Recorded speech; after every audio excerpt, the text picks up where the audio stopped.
top step of the podium. How does that feel? Really, really good. Finally, we finished. And all the hard work pays off. It's really good when that happens, to be honest with you. Pretty much a textbook race. The visibility was great. Saw all the boys in plenty of time, and it was a mixture of waters. Most of it was pretty smooth. There were a couple of very bouncy bits, but other than that, it was textbook race. So, Craig, at one stage, you were having a lovely battle with the IMO boys.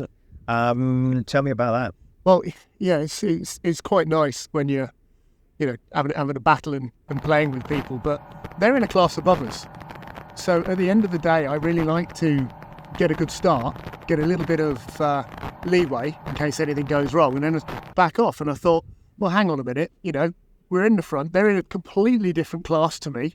What is the point in, stretching everything to try and race someone that's in a different class? So we backed off and just sort of cruised around, hoping that no one caught us up. When I spoke to Dave Sheldon earlier, he said along the lines of that, yes, you're having a lovely battle, and I think he got bored with it and then just put the hammer down. Well, that was the bit where I backed off, you mean? Yeah, probably. Yeah.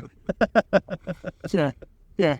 So were there any other bits out there, any lumpy bits out there? But at least today, the weather, as you said, was a lot better than you were expecting, potentially? It was a really, really good race. There were sections of it which were literally mirror. Just beautiful. There were sections that were a little chopped that made it, quite nice. And then sort of after Hurst, when we did a left heading towards sort of Allen Bay, then it became rough. We got some proper sort of 30-foot rollers that were relatively okay because you could time them. And then all of a sudden, just before the turn buoy, it just became a chaotic mess of 10-foot swells everywhere. And that was very, very rough. Very rough round that buoy.